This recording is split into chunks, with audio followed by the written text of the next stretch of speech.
Hello, fellow timeless sagas enthusiasts.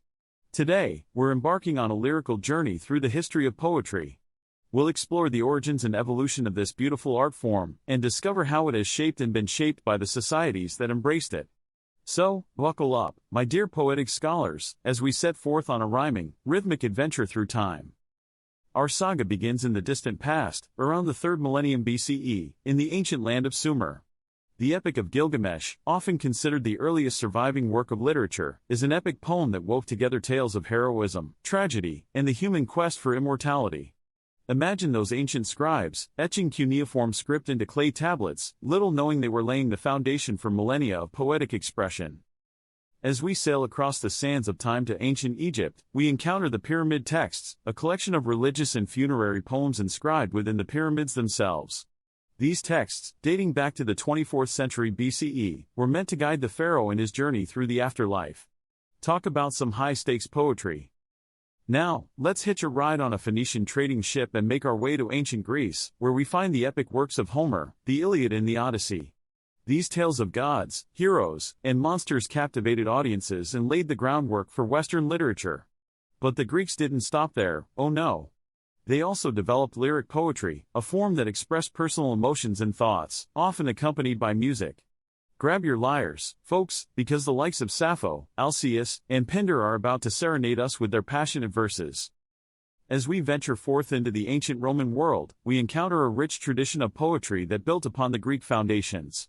The Romans produced some of the most revered poets in history, such as Virgil, whose epic poem, the Aeneid, sought to glorify Rome and its founding myth. But let's not forget the more personal, intimate side of Roman poetry, exemplified by Catullus, Horace, and Ovid. Their works delved into love, friendship, and the joys and sorrows of everyday life.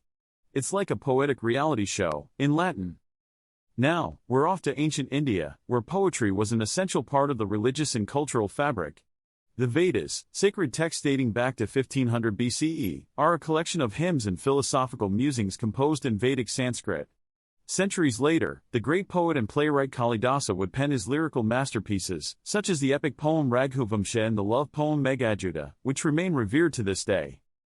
Our poetic journey now takes us to the Far East, to the sophisticated and deeply expressive world of Chinese poetry. The Book of Songs, a collection of 305 poems dating back to the 11th century BCE, provides a glimpse into the lives and emotions of the ancient Chinese people.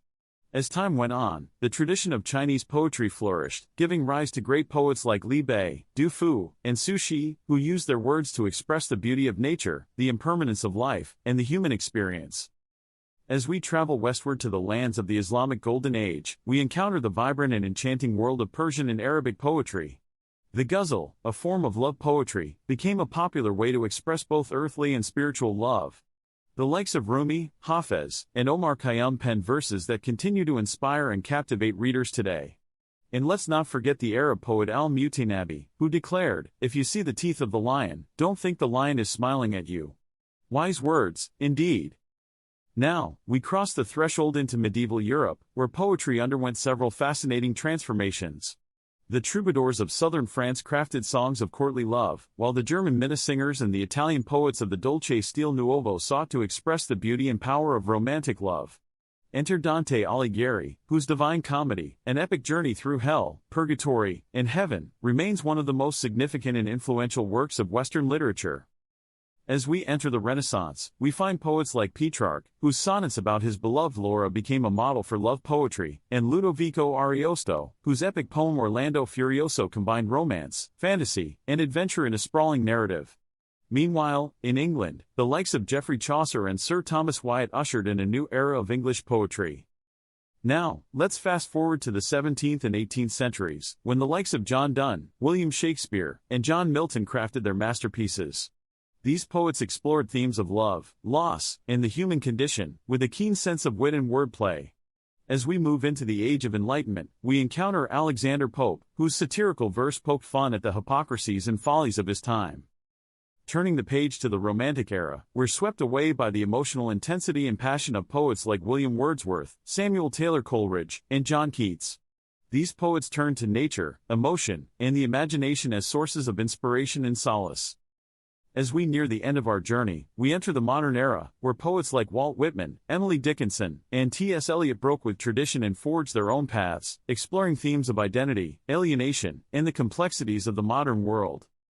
And here we are, in the present day, where poetry has taken on countless forms and styles, from the spoken word performances of slam poetry to the concise, evocative language of haiku. We have explored the vast expanse of poetic history, witnessing the myriad ways in which human beings have used language to express their deepest emotions, thoughts, and experiences. Thank you for joining me on this lyrical odyssey through the history of poetry. I hope you've enjoyed our journey as much as I have, and that you've gained a deeper appreciation for the power and beauty of this timeless art form.